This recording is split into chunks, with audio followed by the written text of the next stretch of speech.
salut les amis et bienvenue sur ma chaîne Le Grenier des Dresseurs. Moi c'est Greg, j'espère que vous allez bien, que vous passez un bon dimanche. Moi ça va nickel. Mais je suis au regret de vous dire, les amis, qu'il va falloir reprendre le taf dès lundi. C'est dur. Mais en attendant, vous allez kiffer avec moi parce qu'aujourd'hui, qu'est-ce qu'on fait? On continue le classement du bloc EV. Donc, je vous le rappelle, mon classement, il était simple. Sur chaque série, je sélectionnais 3 cartes qui, selon moi, c'était très personnel. Je trouvais juste magnifique. Je vous décrivais un petit peu la carte. Je vous parlais brièvement de l'illustrateur en vous mettant quelques exemples. Et on finissait par parler de la cote de la carte en loose et en gradé. Donc, sur la dernière vidéo, mon dernier classement, c'était sur 5 séries. Donc il y avait 5 cartes que je gardais à la fin, c'était ça. On a Oyakata, Magikarp, Orchid, Tortank et Groudon. Je suis assez content de ce classement-là pour le moment. Donc on va continuer les amis aujourd'hui et ça va commencer tout de suite. Donc là, on va se faire Destiné à Paldea où je vous ai sélectionné, selon moi, 3 gros bangers et à la fin, j'en garderai qu'une seule les amis. Et on va commencer avec... Eh oui, Mew Bubble les amis, parce que c'est une très très belle carte. Ça reste un Pokémon 151, des 151 premiers Pokémon de ma génération. Je la trouve tout simplement sublime cette Mew Bubble. Je la trouve incroyable avec des Pokémon de la première gène. On peut voir des Topiqueur, un Chétiflore, Ratata, un petit Arc-Isla la coule 12. Elle est juste gros banger. Vous vous en doutez que en étant un gros hit, elle est incroyablement chère les amis et on va parler de son prix tout de suite. Ah oui, avant de vous donner la cote, je voulais vous dire, on a vraiment raccourci le format parce que la première partie, on avait noté 5 séries. Et comme c'était la première fois, c'était un peu brouillon, etc. Donc la vidéo dure littéralement 40 minutes. Aujourd'hui, je vous ai sélectionné que 3 séries pour aller beaucoup plus vite et pas monter jusqu'à 4h du mat. Donc la Mew Bubble, les amis, regardez ça, elle est encore terriblement incroyable. Malheureusement, je ne l'ai pas dans ma collection. Parce que aujourd'hui, c'est quasi pas impossible, mais il faut avoir quand même le budget, il faut avoir les reins solides. Parce qu'on est sur une carte en loose prix card market, donc je vous donne une fourchette. C'est aux alentours de 390 €, 469 € en loose. Donc très gros banger en loose. Il vaut mieux la paquer encore si on peut choper du Destiné à Paldea, la paquer tout simplement en booster. Et en gradé, je l'ai trouvé en vente réussie en septembre 2025 PSA 10 les amis à 775 €. Donc regardez-le encore une fois, c'est vraiment une carte extrêmement magnifique les amis. Et vous pouvez voir Mew, on le connaît tous, c'est le Pokémon, même lui n'est pas au courant qu'il est puissant. Il pourrait péter un Sangoku sans problème les frérots. Donc pour l'illustrateur de Mew, Husgmen, je vous ai sélectionné des petites cartes qui représentent bien la Mew Bubble. Donc ce côté très minimaliste. Regardez ça, cette petite poule paf qui va s'afficher à l'écran. Comme quoi avec quelques traits, même des traits grossiers, des couleurs qui sont vraiment, qui se marient très bien ensemble. Et voilà, on n'a pas de gros dégradés de couleurs. Bah, ça marche tout simplement. Et pour la deuxième carte, eh ben, je vous ai mis ce petit Nucléos parce qu'alors là, voilà, regardez, il y a 3-4 couleurs à tout péter et c'est une carte qui est tout à fait mignonne. Et là, on ressent vraiment la petite patte pour le Mew Bubble. C'était juste incroyable. Allez voir son boulot, c'est très beau. C'est juste simple, efficace. Et la deuxième carte est Gardevoir X. J'étais obligé, elle est vraiment très belle. Vous savez, pour ceux et celles qui ont vu la première partie du classement, j'adore ces cartes là qui représentent vraiment l'habitat du Pokémon. Là on est dans une forêt, dans une espèce de clairière de nuit avec des espèces de lucioles, Gardevoir qui est en train de faire une espèce de danse. Voilà, elle est vraiment magnifique. On peut voir un petit Axoloto juste ici. qui est en train de regarder le spectacle. Je la trouve vraiment belle, le dégradé des bleus et des verts, il est juste magnifique. Encore une fois, Destiné à Paldea, c'est pas une série que j'ai eu l'occasion de faire, donc je n'ai pas cette carte là, mais le foil et la texture de la carte doit être juste zinzin. Et regardez bien juste en bas les petits Pachirisu qui sont en train de dormir tranquillement. Elle est peut-être en train de chanter une berceuse qui résonne dans ses clairières justement. En bref, elle est juste incroyable, j'adore. On va parler du prix les amis. Donc pour cette petite garde-boire, j'ai trouvé un prix Card Market, pardon, toujours pris en loose. On est à peu près à 70, 100, 102 euros. Voilà, ce qui en fait un très beau banger et en même temps c'est une très très belle carte à sortir. C'est vraiment parfait en classeur, ça a vraiment de la gueule, c'est très beau. Et j'ai trouvé une vente réussie en PSA 10 sur eBay en septembre 2025 à 350 euros. Donc là on commence à être sur des très très belles cartes. Et je peux déjà conclure que Destiné à Paldea, c'est quand même banger sur banger. C'est des alternatives qui cotent énormément. On commence à être sur une petite série là qui est vraiment sympathique. Ce qui concerne l'illustrateur de Gardevoir, Q Roy Mori les amis, donc c'est lui qui nous a offert ce magnifique Articodin juste ici, si je dis pas de bêtises, c'est du Aventure Ensemble. Donc voilà, là on est sur un illustrateur qui arrive très bien à faire passer tout le côté habitat du Pokémon à l'état sauvage. Articodin, là en vrai il fait hyper froid, tu regardes la carte, t'es gelé, tu ressens déjà, un peu comme les températures qu'on a en ce moment, hein. C'est compliqué mais ça reste très très beau. Cette carte là j'ai eu la chance de la packer et malheureusement je ne l'ai pas gardé après coup, je l'ai mis en boutique et en fait comme je fais le classeur 151 je me dis j'aurais peut-être dû la garder, mais bon, ça reste une très très belle carte, très très belle AR. C'est cet illustrateur là aussi qui a permis d'avoir Milobellus 2v8. Milobellus c'est une carte, c'était un gros banger pour moi que je voulais absolument sortir et malheureusement je l'ai pas eu. J'ai eu Barpo à contrario dans SV8, mais on reste sur la même thématique de carte, hein, donc là on arrive à très bien voir l'environnement de Milobellus. Cette espèce de rivière, mi-marécage, mi-lac avec les petites algues qui sont sur le fond de l'eau, le fond du sol, pardon, j'arrive pas à parler. Et à la surface, ce bête de dégradé de couleurs sur le Pokémon. Bah après Milobellus qui reste un très très beau Pokémon, qui a un côté assez féerique quand on pense que ça part d'un Barpo d'ailleurs. C'est assez incroyable. Et du coup, la troisième et dernière carte de ma sélection de Destiné à Paldea sera Dracofeu X. Regardez, c'est exactement ce que je disais à ma première vidéo. Pour Flamme Obsidienne, il y avait un Dracofeu, voilà, je vous avais sélectionné un Dracofeu, je vous avais même dit dans la vidéo que serait un classement Pokémon sans son Dracofeu. C'est ce genre de Dracofeu là que je vous parlais, on peut vraiment illustrer 1000 fois plus intense, 1000 fois plus beau. Il est juste magnifique, ce Dracofeu des enfers, cette espèce de Black Dracofeu qui est juste magnifique. Même si ça reste du Terra Crystal et j'étais pas très fan du Terra Crystal quand c'est arrivé, cette carte elle est juste incroyable. Vous avez un espèce de dégradé de rouge, de noir, voilà, qui fait vraiment rappeler, moi je dis c'est les enfers, hein, tout simplement. Et vous vous en doutez, ça reste un Dracofeu. Là on est sur un Dracofeu légendaire à la limite du chaos. Vraiment c'est une belle carte. Je pense que celle-ci tu la sors, tes doigts brûlent. Donc elle est à la hauteur de sa réputation tout simplement. Donc en termes de cote en loose sur Card Market, elle est aux alentours de 227-262 euros. Ce qui est déjà une très très belle carte. Mais je vous avais dit, en Destiné à Paldea, c'était des gros bangers les amis.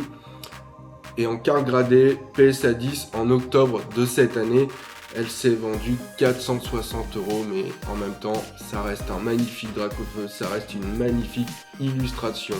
L'illustrateur de Dracofeu, allez checker ma première vidéo parce que c'est Akira Egawa, donc on en a parlé, je vous avais montré quelques exemples, et puis pour ceux qui ont la flemme de regarder la vidéo les amis, tapez juste Akira Egawa, vous allez retrouver tout son taf. Et je voulais juste finir sur ça pour Destiné à Paldea, parce que Destiné à Paldea, c'est pas seulement les 3 bangers que j'ai sélectionnés, mais c'est aussi ça. C'est de magnifiques shiny, les amis. Regardez la Staros, elle est juste magnifique. Cette foulard d'Alakazam, moi, elle me rend zinzin. Elle est vraiment très belle. De toute façon, c'est les 151 premiers Pokémon. Moi, j'ai rien à dire. Puis ce Dodrio, juste magnifique. Et voilà, c'est important de vous le montrer parce que on a des séries qui proposent quand même tout un tas de shiny. Pour le coup, Destiné à Paldea, c'est juste fou. Donc on va commencer avec la deuxième série, ce sera Force Temporelle, les amis. Et je vous ai sélectionné la première carte qui est Tengalis, les frérots. Regardez-moi ça. C'est un fucking samouraï. Regardez le mouvement de la carte, j'en ai parlé aussi à la première vidéo. Des artistes comme ça qui sont capables vraiment d'illustrer le mouvement, c'est un gros délire. Là on sent que il te bondit dessus d'un arbre. Si t'as entendu une petite branche craquer, c'est trop tard, il te découpe. Regardez les entailles, les effets d'entaille sur la carte, c'est dégradé un peu de marron orangé, c'est rigolo parce qu'en plus, enfin c'est rigolo, ça fait rire que moi du coup, mais ça va un petit peu avec la saison du moment, on commence à avoir de très belles couleurs. Petit aparté météo, hashtag Sébastien Follin si tu nous entends.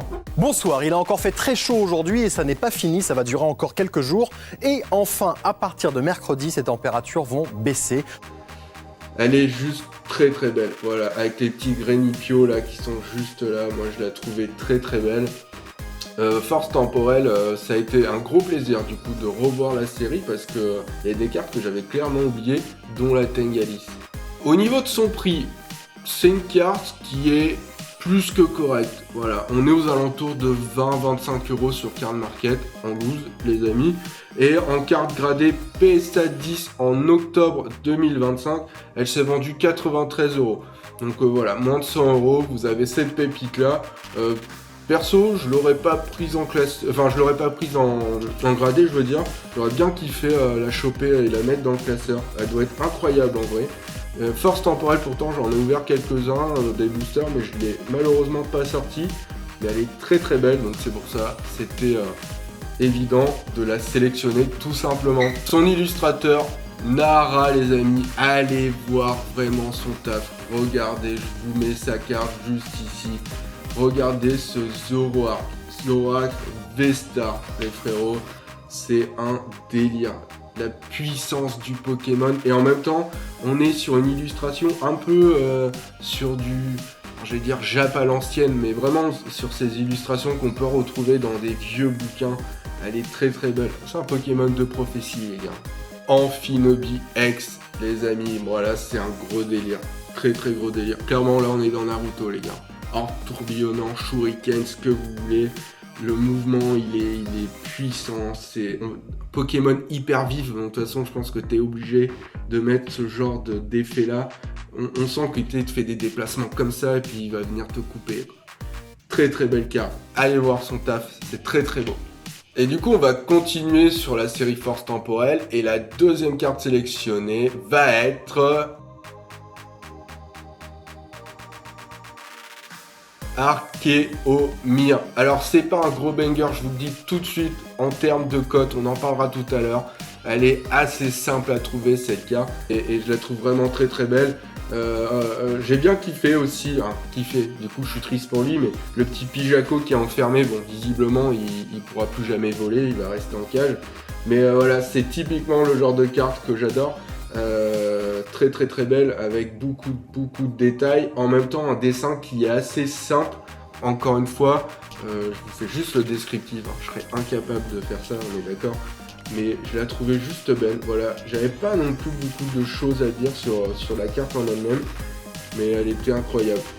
Voilà, avec ce petit reflet derrière le miroir du soleil là, qui va dans cette espèce de couloir avec le vitraux derrière, enfin le vitrail pardon.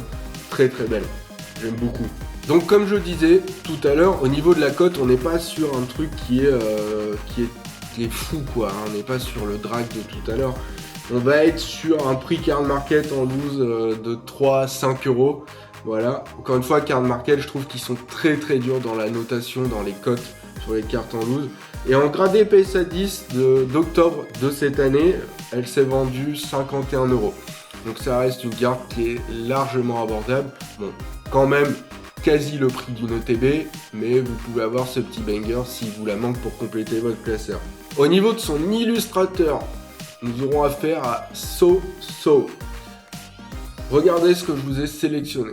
Regardez cette tout-tombe. Je vous l'ai mise parce que je pense qu'elle est assez liée avec Archéomir tout simplement. J'ai l'impression vraiment qu'on retrouve ces mêmes touches de violet, rosé. Mais je suis quasi sûr que c'est la même chose. Quasi. Et en même temps, si je dis pas de bêtises... Ah non, c'était écarlate et violet ça. Ok, je me suis trompé, mais je pensais qu'elle était en rapport avec Archéomir. Mais en même temps, il me semble qu'on peut retrouver plusieurs cartes de séries différentes et qui forment vraiment une même image. Donc pourquoi pas.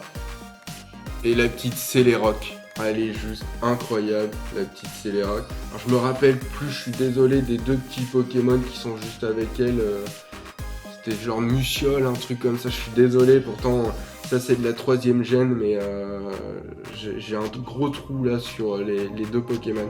Bah, la Celeroc c'est toujours pareil, on est sur un décor qui est plutôt simple, le coup de crayon a l'air plutôt simple, et en même temps, regardez la lumière qui est vraiment au point central de Celeroc, qui peut-être à lui-même éclaire le sol, elle est juste incroyable. Là on a un côté forcément féerique parce qu'on a ces deux petits Pokémon un peu carrément du ciel même.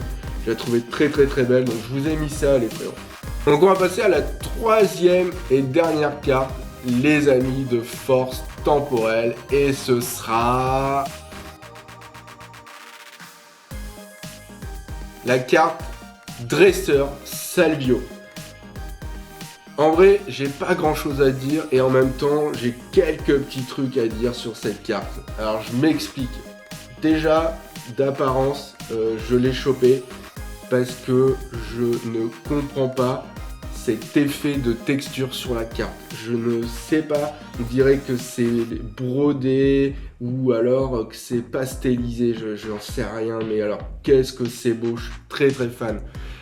Et qu'est-ce qui m'a fait sélectionner cette carte? Tout simplement, c'est l'espèce de tapisserie tissée avec les Pokémon de la première gène qui sont vraiment à l'ancienne. On les a comme ça dans le Pokédex et j'ai vraiment adoré. Voilà, je vous l'ai mise parce que je la trouvais très belle. En plus, on a ce petit Raichu qui est en train de sortir aussi.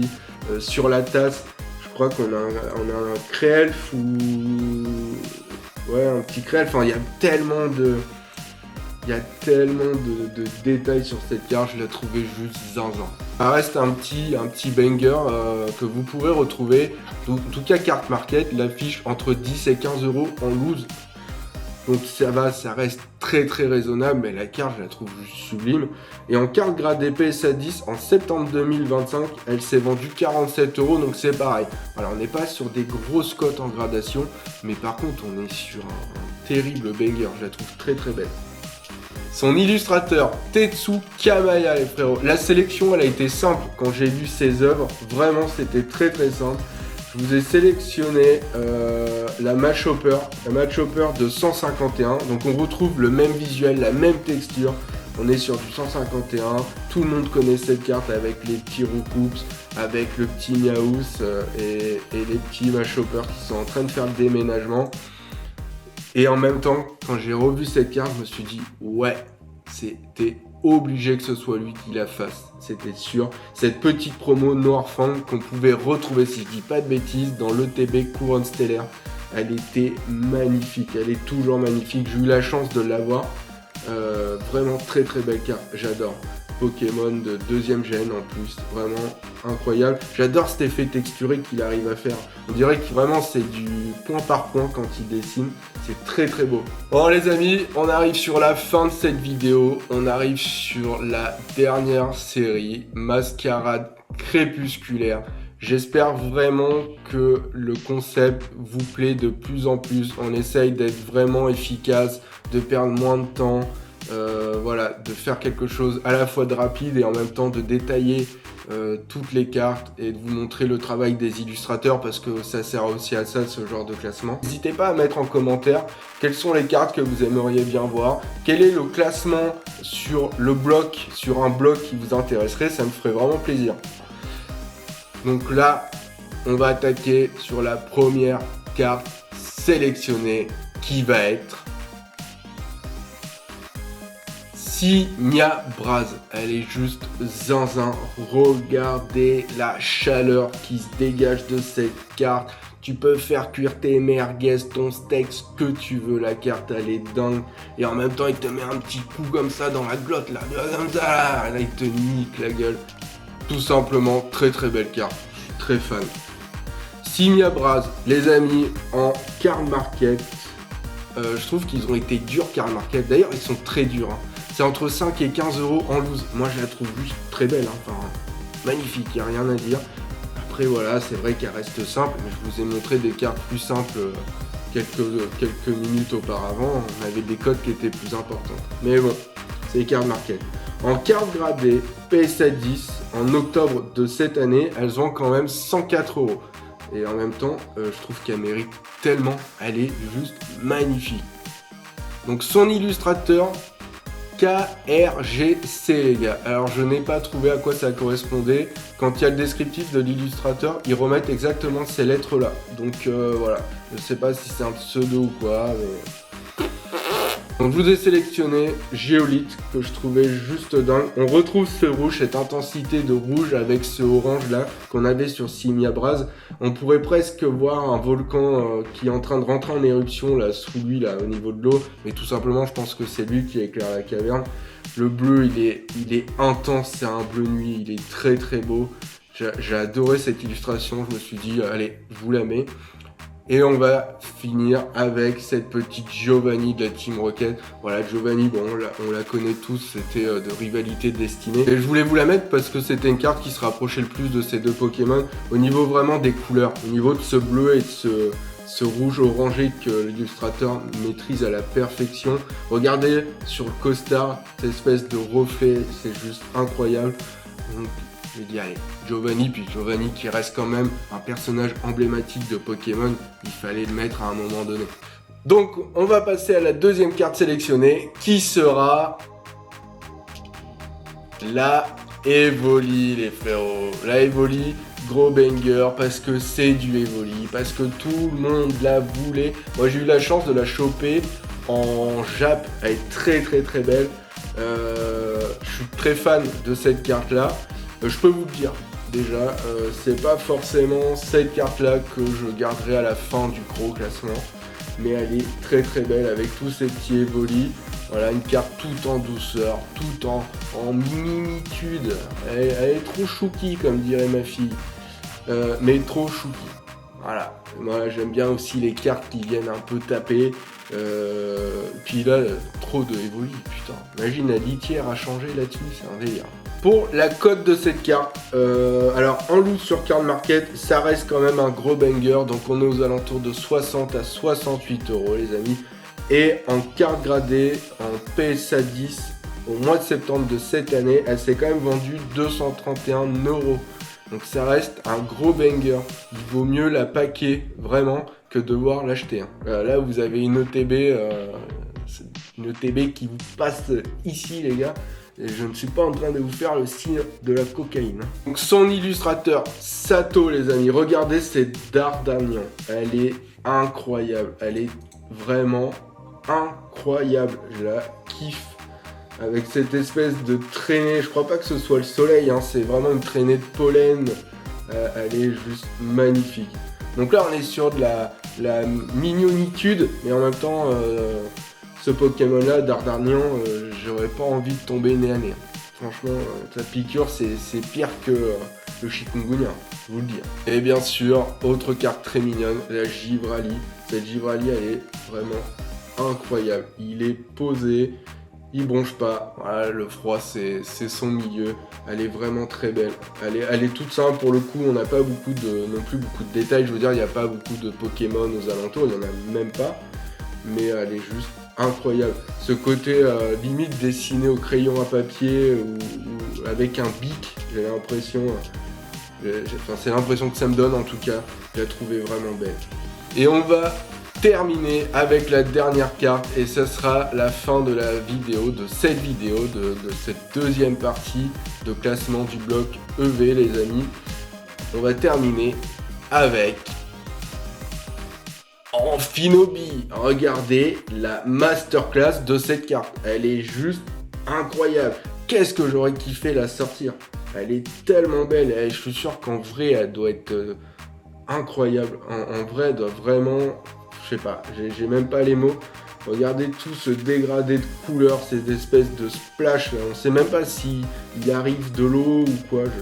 À mon avis, là, il a déjà découpé quelqu'un. Ça pourrait être une scène de Rick et Morty, un truc un peu dégueulasse. Le truc coupé en deux. Elle est juste folle, cette carte, j'adore. Ça reste du Terra Crystal. Comme je disais, j'étais pas très fan. Mais en vrai, plus les séries passaient, là, on arrive maintenant sur le méga. Terra Crystal, c'était pas si vilain que ça, en fait. Hein. Très, très beau. Au niveau de son prix en loose Card Market, les amis, on est aux alentours de 152 à 273 euros. Hein. Donc là, on est sur un très très gros banger. Et en carte gradée PSA 10, octobre de cette année, on est à 462 euros. Autant vous dire qu'il faut la paquer. Vraiment, faut la paquer. À 462 euros, les gars, vous avez une très belle display hein, qui commence déjà à côté et à être une display qu'on va dire ancienne. Mais elle est juste incroyable et elle les mérite largement, tout simplement. On va parler de son illustrateur maintenant, AKG. Regardez cette Volcanion 2v9 que j'ai eu la chance de sortir sur une de mes vidéos d'ailleurs, où on ouvrait du EV9. Cette alternative, elle est incroyable. Volcanion des enfers, il fait péter littéralement les volcans. La chaleur qui se dégage de cette carte est incroyable. Les couleurs vives sont juste magnifiques. Je vous assure qu'en vrai, elle est très très belle. Et cette Hippora qu'on pouvait retrouver dans un coffret promo, je crois. Voilà, qui est vraiment illustrée un peu à l'ancienne. On pourrait aussi la retrouver dans une prophétie japonaise. Elle est juste magnifique, les frérots. Si cette vidéo vous a plu, n'hésitez pas à nous laisser un petit pouce bleu et à nous suivre sur YouTube pour donner la force. Ça fera extrêmement plaisir. À nous stalker sur les réseaux Instagram, le grenier des dresseurs, et à me retrouver en live 4 fois par semaine sur Whatnot, Greg Félicité Pokémon. Et n'oubliez pas, aux 1000 abonnés, on vous fait remporter le coffret Dracofeu Premium et sa figurine complètement scellée, les frérots. Sur ce, je vous souhaite un bon dimanche. Prenez soin de vous, c'était Greg. À très vite.